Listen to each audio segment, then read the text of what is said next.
Soy Melanie, tengo 24 años y soy la primera en mi familia en ser finalista para una beca internacional a Oxford. Mi hermana Heather siempre resintió mi éxito académico, pero nunca pensé que llegaría tan lejos. Cuando descubrí que mi pasaporte había desaparecido 3 días antes de mi entrevista, que cambiaría mi vida, sentí que mi mundo se desmoronaba. Mis padres se quedaron en nuestra sala con los brazos cruzados, defendiéndola. Algunas oportunidades no son para todos, Melanie, dijo mi padre fríamente. Lo que no sabían era que yo había anticipado esta traición meses atrás. Antes de contarte cómo convertí esta traición familiar en el mayor triunfo de mi vida, déjame saber desde dónde me estás viendo y presiona ese botón de suscripción si las historias de drama familiar te resuenan. Creciendo en nuestro modesto hogar suburbano en Boston, aprendí temprano que mis logros académicos nunca eclipsarían la mediocridad de mi hermana Heather a los ojos de mis padres. Heather es 3 años mayor, pero la diferencia de edad se sentía como un cañón debido a lo diferente que éramos tratadas. Mientras yo sobresalía en la escuela, trayendo a casa las mejores calificaciones y premios académicos, Heather luchaba por mantener una calificación de C y mostraba poco interés en la educación. Sin embargo, de alguna manera en la jerarquía de nuestra familia, sus necesidades y deseos siempre tenían precedencia. Mi primer recuerdo de este favoritismo fue en la feria de ciencias de 3er grado. Había pasado semanas construyendo un modelo funcional del sistema solar, pintando cuidadosamente cada planeta y calculando las proporciones adecuadas. La noche anterior a la feria, Heather necesitaba cartulina para una tarea de último minuto que había pospuesto. Sin dudarlo, mi madre desmanteló mi proyecto, salvando el cartón trasero para el trabajo de Heather. Tu hermana realmente necesita esto para pasar su clase, me explicó mamá, mientras las lágrimas caían por mi cara. De todos modos, tú sacarás un A, siempre lo haces. Este patrón continuó a lo largo de nuestra infancia. Cuando gané el concurso de ortografía en 5º grado, mis padres se lo perdieron porque Heather tenía un resfriado leve. Cuando fui aceptada en el programa para superdotados, mi padre se encogió de hombros y dijo: «Simplemente no dejes que se te suba a la cabeza». Mientras tanto, el trofeo de participación de Heather por el softball ganó un lugar prominente en nuestra repisa y una cena de celebración. Nuestro origen de clase trabajadora significaba que los recursos eran limitados. Papá trabajaba como carpintero y mamá como recepcionista en una clínica dental. Estiraban cada dólar, pero de alguna manera siempre había dinero para las clases de baile de Heather, ropa de marca y más tarde su coche. Cuando se trataba de mis competencias académicas, clases de música o visitas a la universidad, escuchaba el mismo estribillo: «No podemos permitirnos extras en este momento». Conseguí mi primer trabajo a los 15 años, acomodando libros en la biblioteca local después de la escuela. Para cuando entré a la universidad comunitaria, estaba haciendo malabares con 3 trabajos de medio tiempo para pagar mi matrícula. Mientras tanto, Heather abandonó su costosa universidad estatal después de 3 semestres. Se mudó de nuevo a casa y recibió apoyo financiero completo mientras se encontraba trabajando a tiempo parcial en una boutique. A pesar de todo, amaba a mi familia. Esa es la complicada verdad que muchas personas con familias difíciles entienden. Puedes reconocer la injusticia mientras todavía te sientes conectado por los hilos invisibles de la sangre y la historia compartida. Puse excusas para ellos durante años. Papá había crecido con valores tradicionales sobre las mujeres que no necesitaban educación superior.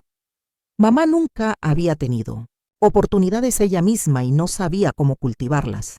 En mí. A Heather la habían condicionado a esperar un trato preferencial. Fue la doctora Larson, mi profesora de psicología en la universidad comunitaria, quien me hizo ver la situación claramente por primera vez. Un día después de clase, me preguntó por qué alguien con mis evidentes dones intelectuales no estaba solicitando a universidades más prestigiosas. Mi familia no es muy partidaria de la universidad, dije, la excusa practicada saliendo con facilidad. ¿Y qué hay de lo que tú eres partidaria?, me respondió mirándome con una mirada perspicaz. Esa simple pregunta abrió algo en mí. Durante semanas, me encontré examinando las dinámicas de mi familia a través de una nueva lente. Comencé a entender que me habían entrenado para minimizar mis logros y disminuir mis sueños para mantener la armonía familiar. La doctora Larson se convirtió en mi primera mentora verdadera, ayudándome a transferirme a una universidad de 4 años con una beca sustancial. En respuesta a años de decepción, había desarrollado habilidades que resultarían invaluables. Me volví ferozmente autosuficiente, nunca contando con un apoyo familiar que podría ser retirado. Aprendí a pensar estratégicamente, documentando todo lo importante y creando planes de respaldo para mis planes de respaldo. Mantuve mis ambiciones en silencio, revelándolas solo después de que estuvieran demasiado establecidas para ser fácilmente saboteadas. Lo más importante, comencé a construir una red de apoyo fuera de mi familia. En el centro de esta red estaba Taylor, a quien conocí en una clase de literatura durante mi segundo año en la universidad. A diferencia de Heather, que veía mi destreza académica como una amenaza, Taylor celebraba mis éxitos. Cuando me quedaba despierta toda la noche terminando trabajos de investigación, Taylor traía café y bocadillos. Cuando dudaba de mí misma, Taylor me recordaba lo lejos que había llegado. «Puede que tu familia nunca vea tu luz», me dijo Taylor una vez, «pero eso no significa que debas apagarla». En mi último año de universidad, había creado una vida en la que la aprobación de mi familia ya no era mi principal fuente de validación. Tenía profesores que defendían mi trabajo, amigos que entendían mi valor y una creciente confianza en mis propias habilidades. Había aprendido a navegar por las reuniones familiares con una distancia emocional protectora, compartiendo solo versiones desinfectadas de mis logros y manteniendo mis ambiciones más profundas en privado. Lo que no me di cuenta fue cómo este patrón de favoritismo y sabotaje se intensificaría cuando me enfrentara a mi mayor oportunidad, una que haría imposible mantener la pretensión de que éramos solo una familia normal con desacuerdos menores. La beca Thornfield no era solo una beca cualquiera. Se otorgaba a solo 5 estudiantes estadounidenses anualmente. Proporcionaba matrícula completa en la Universidad de Oxford, más un generoso estipendio de vida para 3 años de estudios de posgrado. Más allá del apoyo financiero, que era sustancial, la beca abría puertas a una red global de académicos, responsables políticos e innovadores. Los receptores anteriores habían llegado a ser embajadores de la ONU, ganadores del premio Pulitzer y laureados con el premio Nobel. Yo no había planeado postularme. A pesar de mi éxito académico, el síndrome del impostor aún susurraba que oportunidades tan prestigiosas no eran para gente como yo. Fue el profesor Jenkins, mi asesor de planificación urbana, quien insistió en que presentara mi investigación sobre el desarrollo comunitario sostenible en ciudades postindustriales. Este trabajo merece una plataforma más amplia, dijo, deslizando la solicitud sobre su escritorio. Tu perspectiva como alguien que ha vivido en estas comunidades en transición aporta algo único al discurso académico. El proceso de solicitud fue riguroso, una propuesta de investigación de 20 páginas, 3 ensayos académicos, 5 cartas de recomendación y un portafolio de mi trabajo anterior. Pasé meses perfeccionando cada elemento, trabajando hasta altas horas de la noche, después de terminar mis turnos en la biblioteca del campus y en la cafetería local. No le dije a nadie de mi familia lo que estaba haciendo, habiendo aprendido hace mucho tiempo que su falta de entusiasmo podía desinflar incluso mi más fuerte resolución. Cuando llegó el correo electrónico anunciando que era una de las 15 finalistas seleccionadas para entrevistas en persona, miré mi teléfono con incredulidad durante 5 minutos completos antes de llamar a Taylor. «¡Lo sabía!», gritó Taylor por teléfono. «¿No te lo dije? ¿No te dije que tu investigación era innovadora?». La validación del comité de selección, académicos consumados que no tenían ninguna razón para creer en mí excepto la calidad de mi trabajo, se sintió como oxígeno después de años de respirar el aire enrarecido de la indiferencia familiar. Eventualmente, tuve que compartir la noticia con mi familia. Elegí hacerlo en la cena del domingo, esperando que la presencia del asado de carne pudiera amortiguar cualquier reacción que viniera. Eso es interesante, dijo mi madre, después de una larga pausa. Oxford está en Inglaterra, ¿verdad? Eso es muy lejos. Bien hecho, cerebrito, dijo Heather, con una sonrisa forzada que no llegaba a sus ojos. Supongo que todos esos libros valieron la pena. Mi padre se concentró en cortar su carne. Estas becas elegantes generalmente van a personas de familias importantes. No te hagas ilusiones. Ya soy finalista, me aclaré, de entre cientos de solicitantes. Bueno, no olvides de dónde vienes si terminas en esa torre de marfil, mi padre dijo. Algunas personas obtienen estas oportunidades y de repente creen que son demasiado buenas para sus familias. Era una dinámica familiar, reconocimiento envuelto en advertencia, felicitaciones mezcladas con resentimiento preventivo.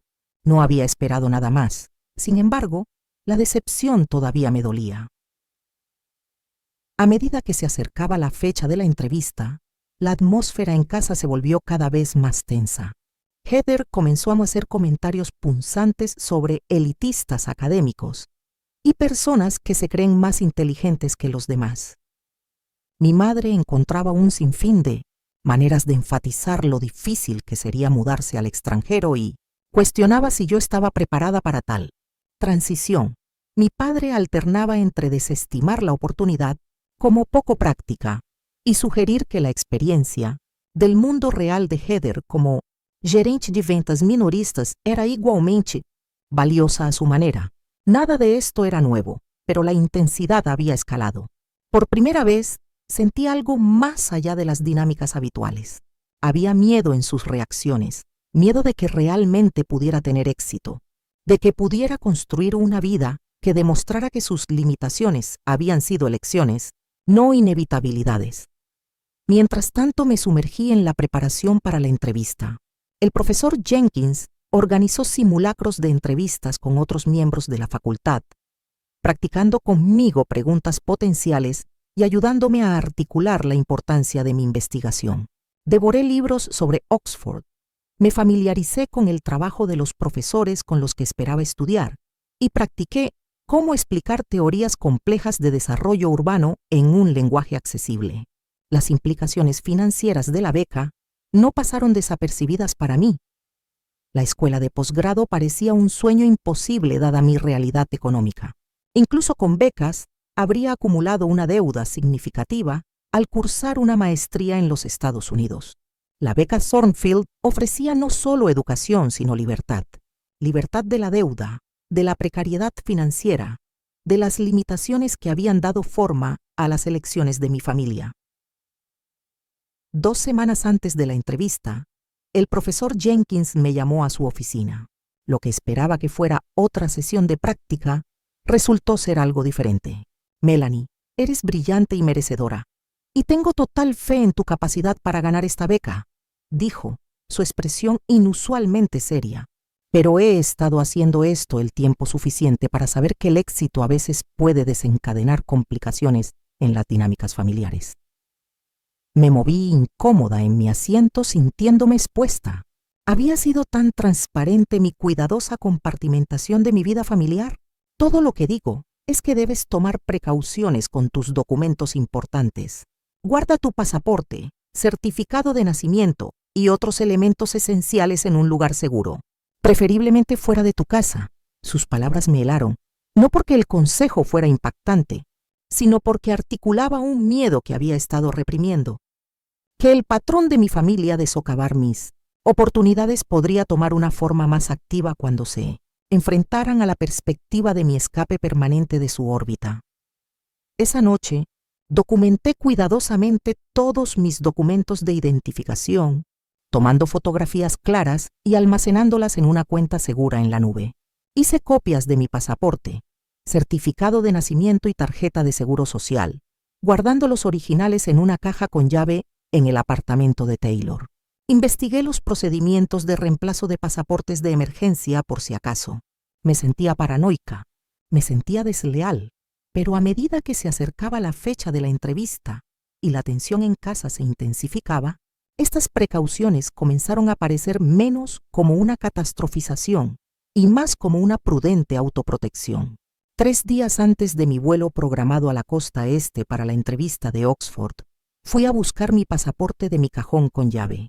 La pequeña llave giró fácilmente, demasiado fácilmente.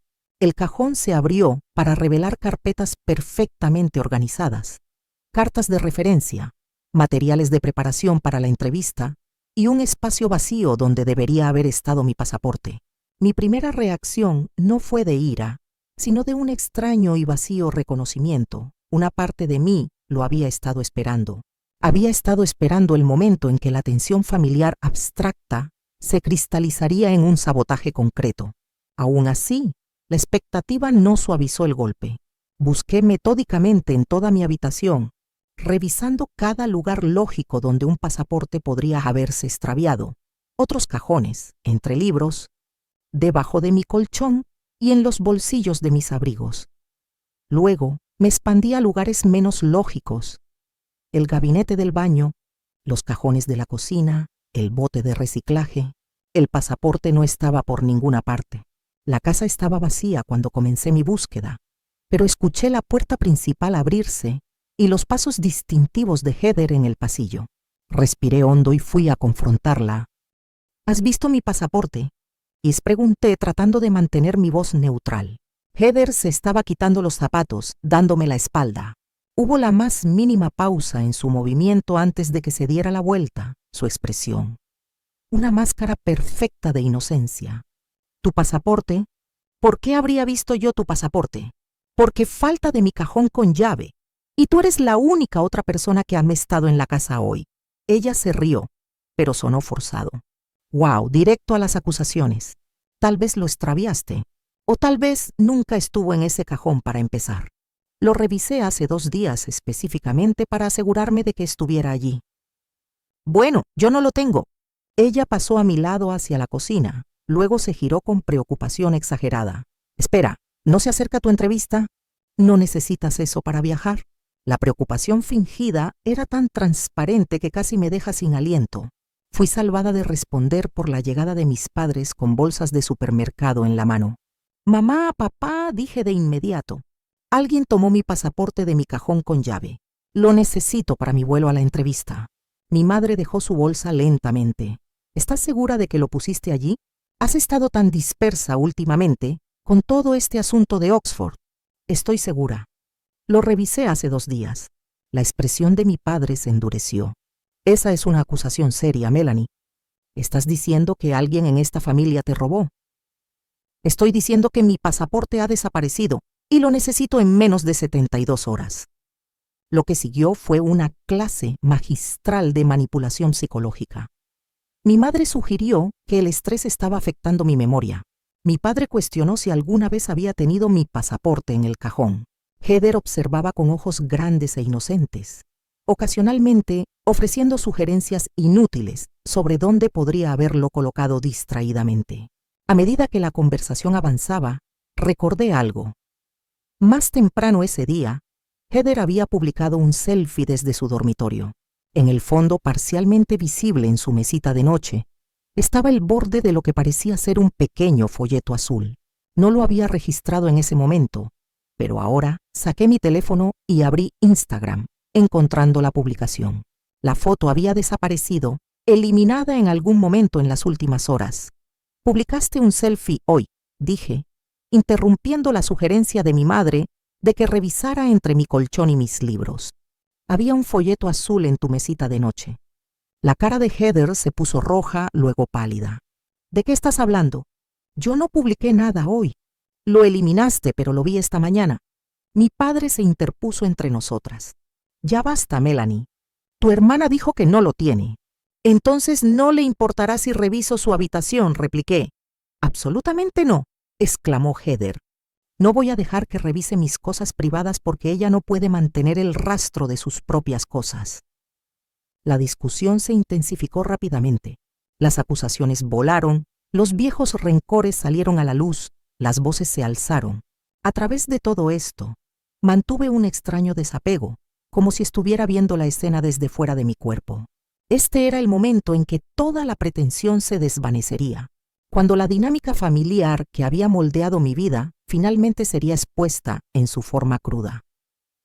Fue mi padre quien finalmente detonó la bomba de la verdad. Con la cara roja y apuntándome con el dedo gritó: «Tal vez esto es para mejor. Algunas oportunidades no son para todos, Melanie. ¿Alguna vez pensaste que esta beca elegante podría no estar en tu futuro por una razón?» La habitación se quedó en silencio. La declaración quedó suspendida en el aire, revelando mucho más de lo que él había pretendido. Esto no se trataba de un pasaporte extraviado. Se trataba de mantener el orden familiar, de mantenerme en mi lugar asignado. «Lo que tu padre quiere decir», dijo mi madre suavemente, «es que a veces necesitamos ser realistas sobre nuestro lugar en el mundo. Oxford es para diferentes tipos de personas». «¿Qué tipos de personas?», pregunté, mi voz apenas un susurro. «Gente importante, gente con conexiones, no gente de familias como la nuestra», dijo mi padre, ya no gritando, pero de alguna manera más devastador en su tranquila certeza. «Te estás preparando para una decepción, buscando cosas que no son para ti». Heather, sintiendo el cambio en el impulso, aprovechó su momento. Las lágrimas se acumularon en sus ojos mientras se adelantaba. «Sí, lo tomé», confesó con la voz quebrada, «pero solo porque estaba preocupada por ti, mudándote a otro país, dejando todo atrás. Tenía miedo de que llegaras allí y te sintieras sola cuando las cosas no salieran bien». Y así, de repente, transformó su sabotaje en preocupación, sus celos en amor de hermana. Mis padres la rodearon de inmediato con consuelo. «Deberías haber hablado con nosotros primero, cariño», murmuró mi madre, acariciando su cabello. «Tu corazón estaba en el lugar correcto», le aseguró mi padre. Me quedé inmóvil, mirando a mi hermana sollozar en el abrazo de mis padres, sus espaldas literalmente vueltas hacia mí y mi oportunidad destrozada. «El cuadro perfecto de nuestra verdad familiar, ¿dónde está?», pregunté finalmente. Heather sorbió por la nariz. «Lo tiré a ese bote de basura público en el parque. Lo siento, Melanie. Solo estaba tratando de protegerte». Fui a mi habitación sin decir una palabra más. Cerré la puerta y por primera vez desde la infancia me permití derrumbarme por completo. Amortigué mis sollozos con una almohada. Mi cuerpo temblaba de dolor, no solo por la oportunidad perdida, sino por la confirmación final de lo que siempre había sabido, pero intentado negar. Mi familia no quería que yo tuviera éxito, si ese éxito me llevaba más allá de ellos. Cuando mis lágrimas se agotaron, saqué mi teléfono y llamé a Taylor. «Lo hicieron», dije cuando Taylor contestó. «Realmente lo hicieron». «¿Hicieron qué?». «Melanie, ¿qué pasó?». Heather tomó mi pasaporte y lo tiró a la basura. Mis padres básicamente admitieron que se alegran de que lo hiciera. El jadeo de Taylor se escuchó a través del teléfono. «Oh, Dios mío, ¿hablas en serio?». «¿Qué vas a hacer?». Una extraña calma se apoderó de mí al darme cuenta de que me había estado preparando para este momento durante más tiempo de lo que sabía. «Voy a activar el plan de respaldo», dije, «y voy a subirme a ese avión para la entrevista». Esta no era la primera vez que Heather me saboteaba, solo la más significativa. En la escuela primaria, había derramado accidentalmente jugo en mi informe de libro la noche antes de que venciera. En la escuela secundaria, había borrado mi ensayo de solicitud para la Universidad de la Computadora Familiar, afirmando que pensó que era un documento antiguo. Cada incidente fue descartado como un error o un malentendido, pero el patrón era claro para cualquiera que quisiera verlo. La advertencia del profesor Jenkins sobre la seguridad de mis documentos no había surgido de la nada. Él había presenciado una escena en un evento del departamento, donde mi familia había asistido por rara obligación. Heather había hecho comentarios despectivos sobre mis logros académicos a su alcance, y mis padres se habían reído con ella. Su sugerencia de salvaguardar mi pasaporte había sido diplomática, pero la preocupación detrás de ella estaba enraizada en lo que él había observado. Lo que mi familia no sabía era que 6 meses antes yo había solicitado un pasaporte duplicado. Mi pasaporte original estaba a punto de expirar, y en lugar de simplemente renovarlo, lo había reportado como dañado y solicitado un reemplazo, mientras aún conservaba el viejo. El nuevo pasaporte había sido guardado en el apartamento de Taylor desde su llegada, junto con copias de mi certificado de nacimiento y otros documentos esenciales. El día después de la confrontación, mientras mi familia tenía la impresión de que estaba tomando turnos extra para distraerme de mi oportunidad perdida, me reuní con Taylor en una cafetería al otro lado de la ciudad. ¿Estás segura de esto?, preguntó Taylor deslizando un sobre por la mesa. Dentro estaba mi pasaporte duplicado, intacto y desconocido para mi familia. Nunca he estado más segura de nada, respondí, revisando el pasaporte antes de guardarlo en el bolsillo interior de mi chaqueta. Finalmente me mostraron exactamente quiénes son y lo que piensan de mí. Sería una tonta si ignorara esa claridad. Taylor había sido más que solo un guardián de documentos. Durante los meses anteriores, a medida que la posibilidad de la oportunidad de Oxford se hacía más real, habíamos discutido planes de contingencia para varios escenarios. Habíamos investigado el reemplazo de pasaportes de emergencia, un proceso demasiado largo para mi cronograma actual, arreglos de viaje alternativos y opciones de presupuesto para necesidades de último minuto.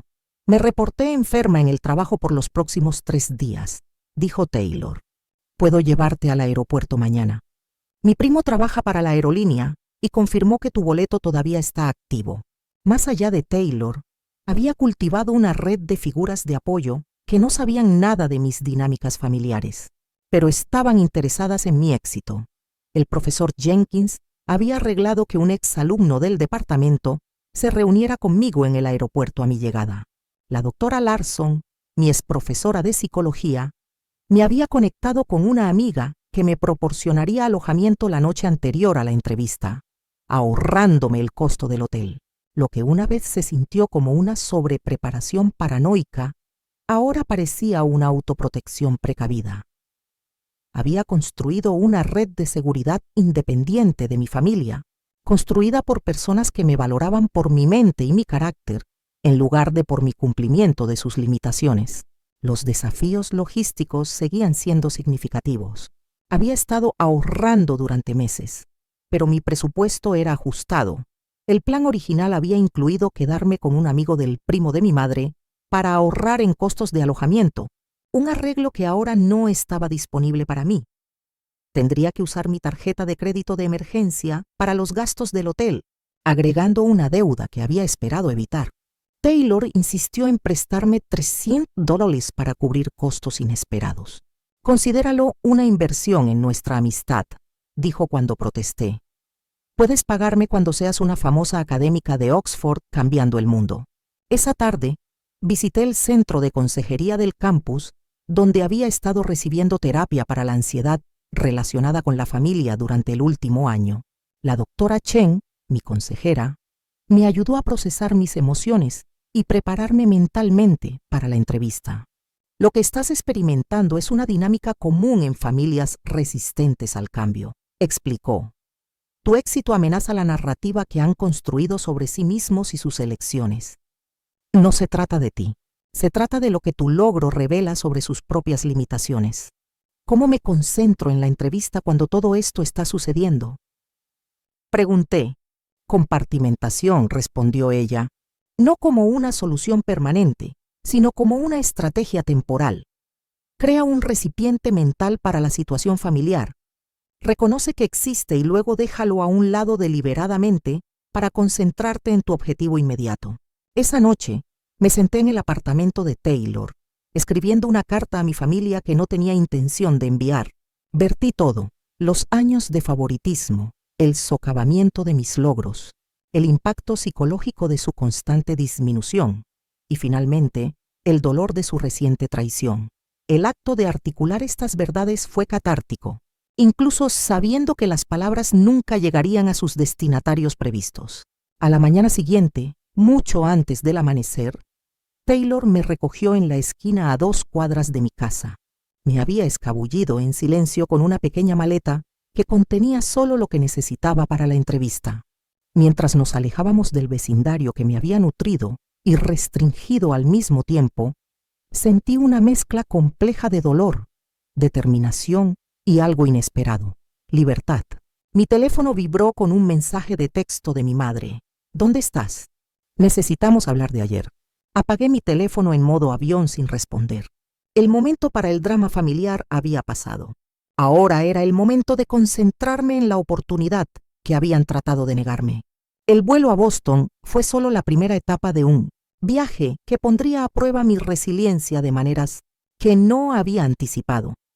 Las restricciones presupuestarias me habían obligado a reservar un vuelo de conexión con una escala de 4 horas en Chicago, seguido de un autobús de enlace a la universidad, en lugar del taxi más conveniente pero costoso.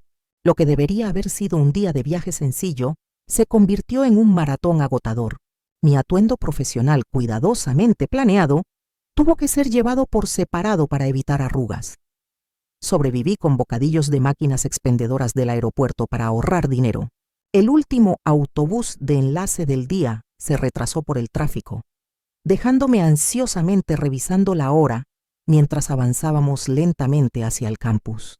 Cuando finalmente llegué a la imponente arquitectura gótica de la Universidad de Cambridge, el sol se estaba poniendo detrás de los edificios históricos, proyectando largas sombras en los patios.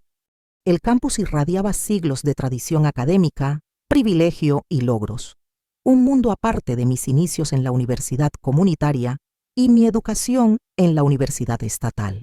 Otros candidatos eran fácilmente identificables por su atuendo formal y sus maletines de portafolios similares al mío. Se movían con la confianza de personas acostumbradas a entornos tan prestigiosos, entablando conversaciones fáciles sobre su investigación y logros académicos anteriores, escuchando a escondidas sus discusiones sobre veranos en Europa y experiencias de pregrado en instituciones de la Ivy League.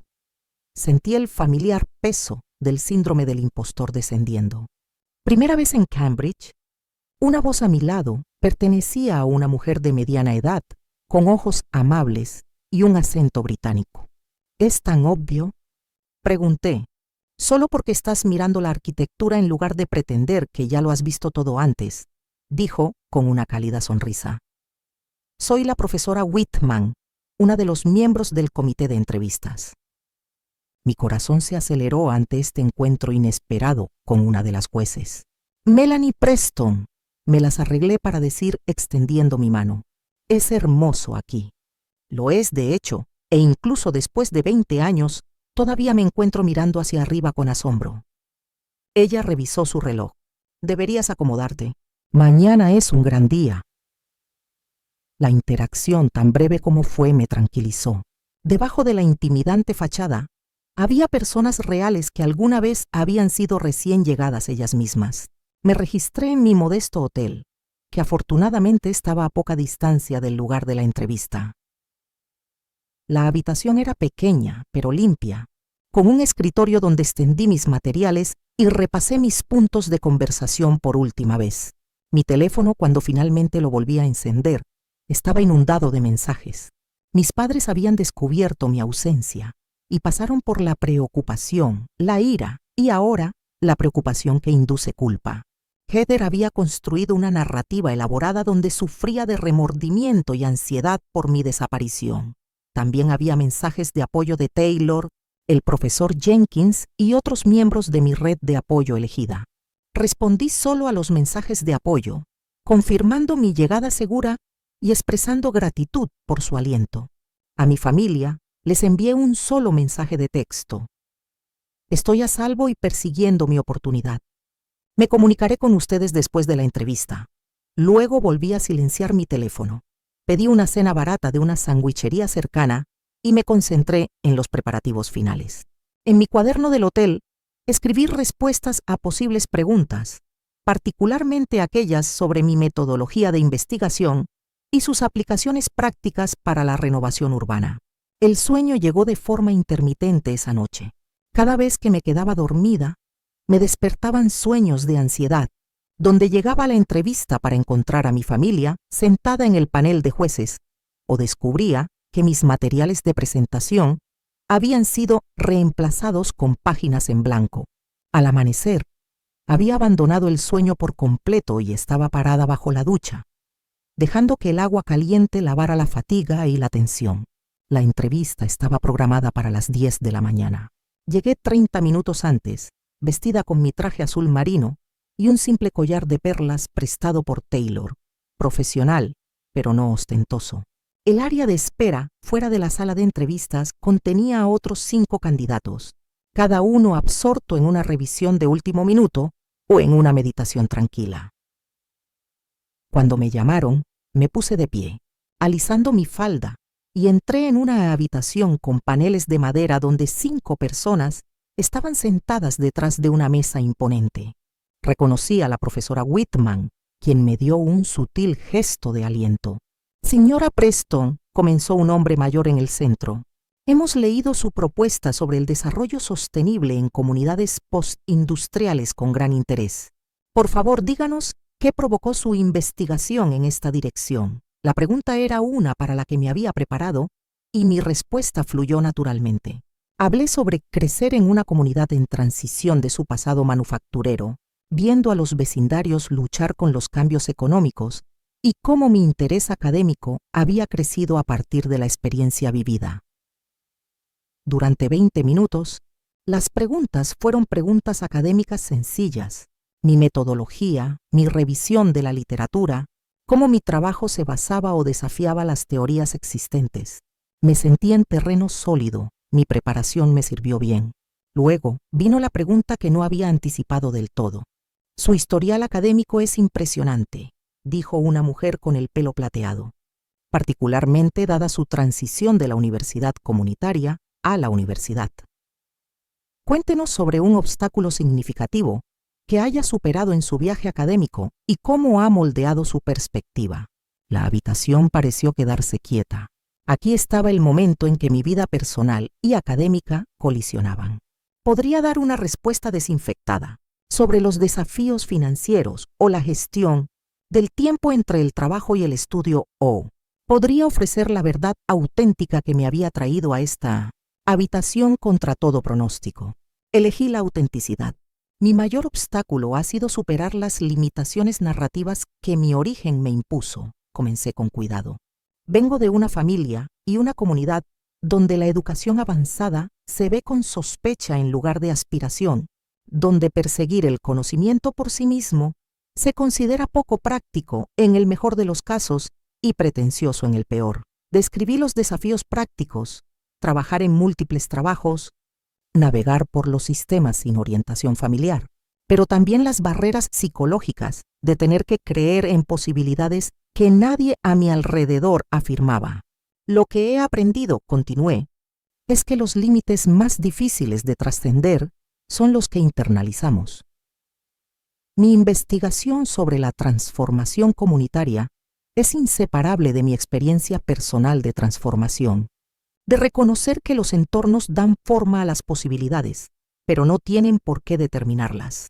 Hablé sin amargura o autocompasión, presentando mi experiencia como datos en lugar de drama.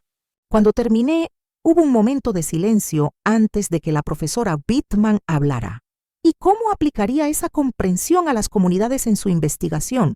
La pregunta me permitió unir mi narrativa personal con mi trabajo académico, demostrando cómo mi experiencia vivida informaba mi marco teórico sin dominarlo.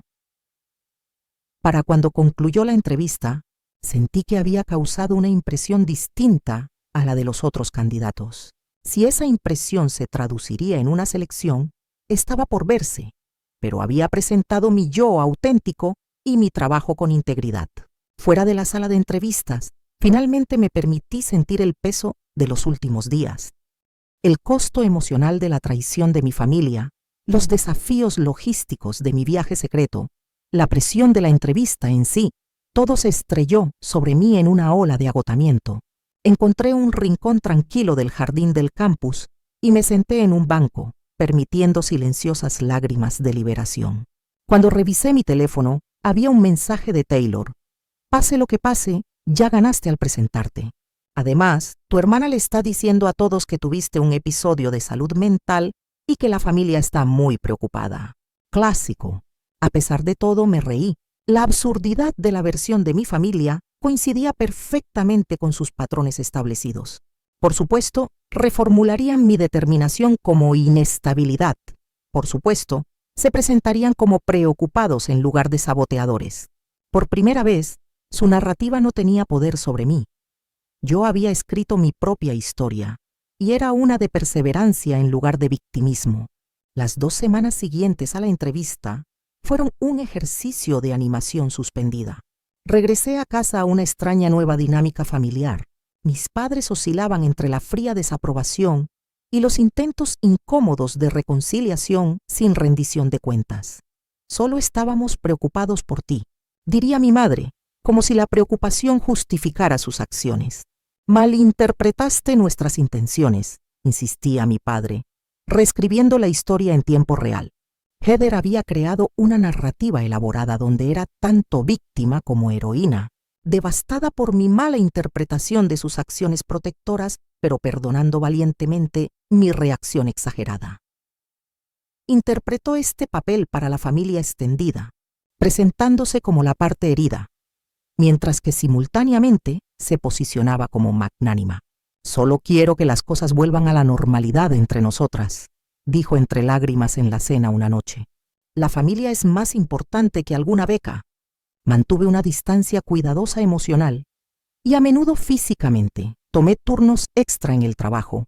Pasé más tiempo en el apartamento de Taylor y me relacioné con mi familia solo cuando era necesario. Cuando me vi obligada a conversar, mantuve las respuestas neutrales y breves, ni aceptando su versión revisada de los eventos, ni confrontándolos con la mía. No puedes evitarnos para siempre, dijo mi padre durante una de esas interacciones. Este tratamiento silencioso es infantil. No estoy evitando a nadie, respondí con calma. Solo estoy ocupada con el trabajo y esperando la decisión del comité.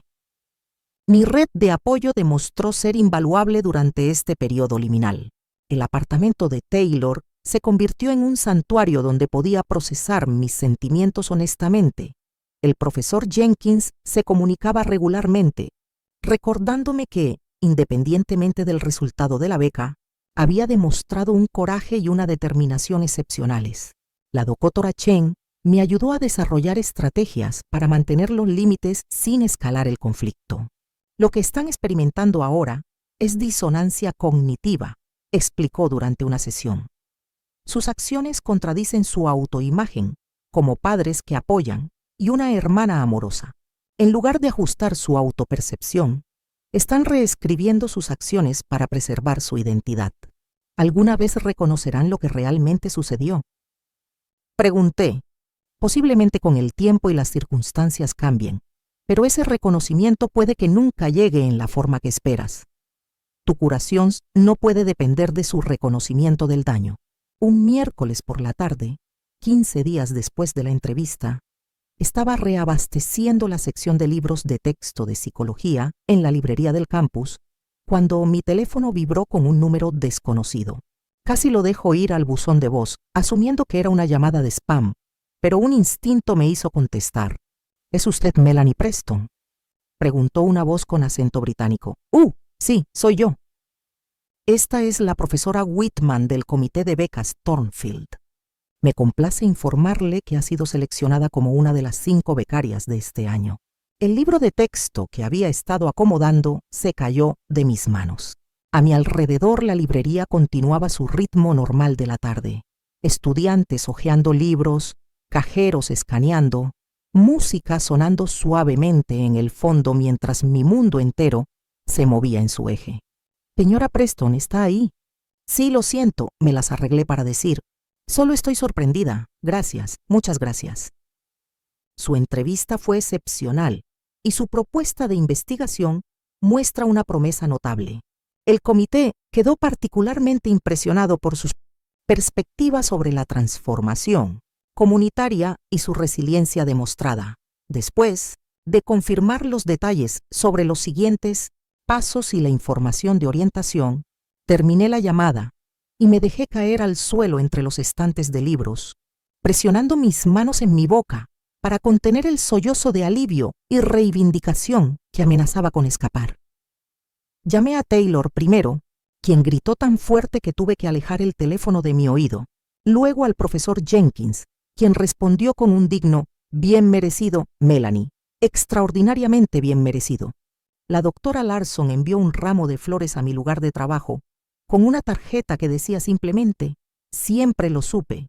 Esa noche, un equipo de noticias local llegó a la librería mientras terminaba mi turno. La universidad había emitido un comunicado de prensa sobre mi selección, enfatizando la naturaleza prestigiosa de la beca y el honor que le traía a la escuela. El reportero hizo preguntas básicas sobre mi investigación y mi reacción a ser seleccionada.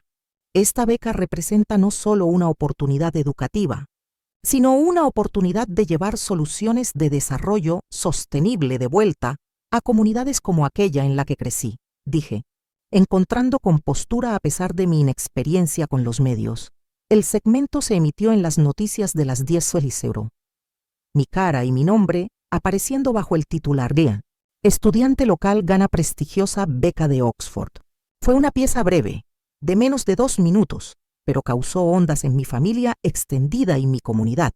Llegué a casa esa noche para encontrar a mis padres y a mi hermana sentados en la sala de estar. El televisor todavía encendido, sus expresiones una compleja mezcla de shock, confusión y algo que se parecía casi al miedo. «Ganaste», afirmó mi padre sin rodeos. «Sí». «¿Cómo lo hiciste?», comenzó Heather, luego se detuvo. «¿Cómo llegué a la entrevista sin mi pasaporte?». Completé su pregunta. Tenía un duplicado. Lo he tenido durante meses. La mano de mi madre voló a su boca. ¿Planeaste para esto? ¿Esperabas que nosotros? Esperaba estar equivocada, dije en voz baja. Esperaba no necesitarlo. El silencio que siguió fue pesado, con acusaciones no dichas y comprensiones. Mi padre se aclaró la garganta. Bueno, esto es inesperado, pero felicitaciones, supongo. Esto requiere una celebración, agregó mi madre con un brillo forzado. Podría ser tu cena favorita mañana. Sus intentos de normalidad, de fingir que la traición nunca había sucedido, eran casi más dolorosos que la traición misma. Querían pasar directamente a la reconciliación sin reconocimiento, a revisar nuestra historia familiar sin confrontar sus capítulos más oscuros. Gracias, pero tengo planes para mañana, respondí manteniendo mi voz neutral. Debería dormir un poco. Ha sido un día largo. En mi habitación, me senté en el borde de mi cama y me permití absorber completamente la realidad. Lo había logrado, a pesar de cada obstáculo, a pesar del intento activo de mi propia familia de descarrilar mi futuro, había asegurado un camino hacia adelante que cambiaría fundamentalmente la trayectoria de mi vida. Mi teléfono zumbó con mensajes de felicitación, de familiares lejanos y viejos maestros de secundaria que habían visto la noticia. Muchos expresaron sorpresa, habiendo aceptado hace mucho tiempo la minimización de mi potencial por parte de mi familia. Algunos admitieron que me habían subestimado.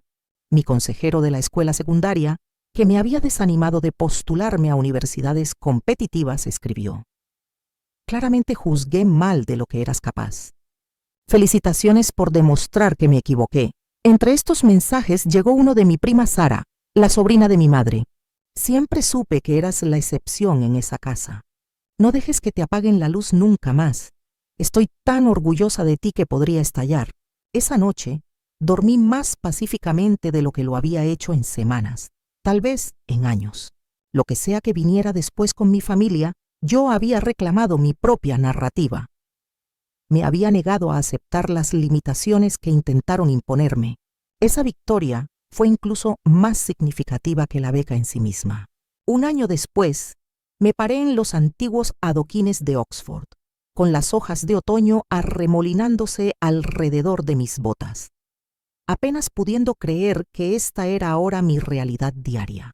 Las agujas y los patios que una vez parecieron increíblemente distantes, eran ahora puntos de referencia familiares en mi vida.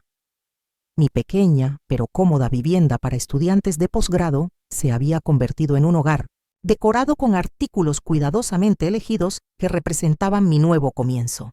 La transición no había sido fácil. Más allá de los ajustes académicos, tuve que navegar la compleja evolución de mis relaciones familiares desde 3.000 millas de distancia. La distancia proporcionó claridad, pero también desafíos para establecer nuevos límites. Después del anuncio de la beca, Mi familia había pasado por varias estrategias para recuperar el equilibrio sin una verdadera rendición de cuentas. Hubo viajes de culpa. Apenas sabemos de ti. Minimización. Todas las familias tienen desacuerdos e intentos de reformular la narrativa. Siempre creímos en ti. Solo estábamos preocupados. Yo había elegido un camino intermedio entre el distanciamiento completo y el perdón incondicional. Nuestro contacto era limitado, pero no cortado. Nuestras conversaciones, civiles, pero no íntimas. Llamaba una vez cada 2 semanas, manteniendo las discusiones centradas en actualizaciones generales de la vida en lugar de emociones más profundas. Cuando me preguntaban sobre mis estudios, solo compartía detalles superficiales, protegiendo mi vida académica de su posible minimización. «Eres diferente ahora», dijo mi madre durante una videollamada. «Más distante». «Soy la misma persona», respondí. «Pero sí, nuestra relación es diferente. Tenía que serlo». Mi enfoque no era el castigo, sino la autoconservación. Podía mantener la conexión sin sacrificar mi bienestar ni comprometer mi verdad. La relación ahora operaba en mis términos, no en los de ellos. Un cambio fundamental en nuestra dinámica de poder familiar. A Heather le tomó más tiempo comunicarse que a mis padres. 6 meses después de mi tiempo en Oxford, un correo electrónico apareció en mi bandeja de entrada con su nombre. «No sé cómo empezar esto», escribió. «He escrito y borrado este correo electrónico 100 veces. Lo que hice fue imperdonable. He estado viendo a una terapeuta que me está ayudando a entender por qué siempre me he sentido amenazada por tu éxito. No pido perdón, solo te digo que estoy tratando de ser mejor. Estoy orgullosa de ti, aunque no tengo derecho a estarlo». No fue una disculpa perfecta. Todavía había rastros de autocompasión, pero representaba el primer reconocimiento real de daño por parte de cualquier miembro de la familia. Le respondí simplemente: «Gracias por este correo electrónico. Significa mucho escucharlo. Me alegro de que estés hablando con alguien. Yo también». Nuestras comunicaciones posteriores fueron cautelosas, pero gradualmente más auténticas. Hizo preguntas sobre Oxford que parecían genuinamente interesadas en lugar de competitivas. Compartió su propio nuevo camino, cursos de educación en la universidad comunitaria, inspirada en parte por repensar lo que el éxito significa para mí. El viaje de mis padres hacia el reconocimiento de su papel en nuestra dinámica disfuncional fue más lento y menos explícito. No hubo grandes disculpas o momentos dramáticos de perspicacia. En cambio, hubo pequeños cambios. Mi padre haciendo preguntas sustantivas sobre mi investigación, en lugar de descartarla. Mi madre enviando paquetes de cuidado, sin los viajes de culpa que los acompañaban.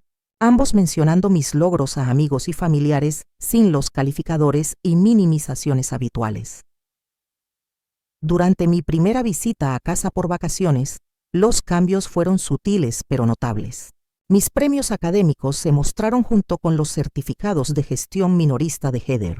Las conversaciones incluyeron un espacio para mis experiencias, sin una redirección inmediata a las actividades de Heather.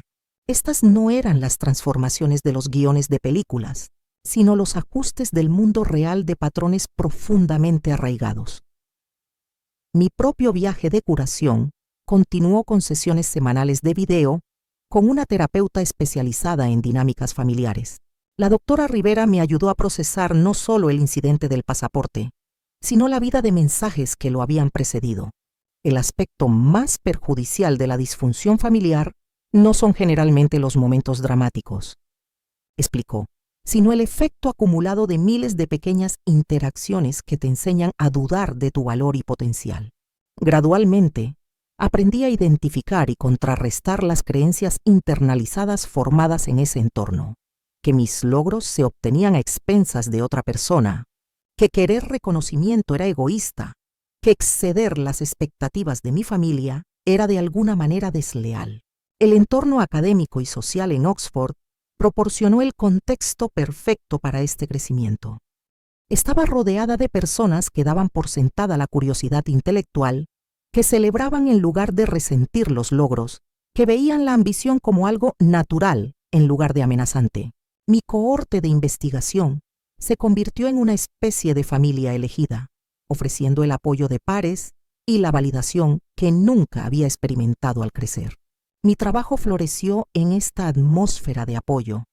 Mi investigación sobre el desarrollo comunitario sostenible se expandió para incluir estudios comparativos internacionales, incorporando ideas de proyectos de renovación urbana en toda Europa. Publiqué mi primer artículo académico 6 meses después de comenzar el programa, lo presenté en 2 conferencias internacionales y fui invitada a unirme a un prestigioso grupo de investigación centrado en transiciones urbanas equitativas. Más allá de lo académico, desarrollé un programa que conectaba a estudiantes universitarios de primera generación con mentores que compartían antecedentes similares. Basándome en mi propia experiencia, creé talleres que abordaban los desafíos únicos que enfrentan los estudiantes que navegan por entornos educativos sin modelos o apoyo familiar.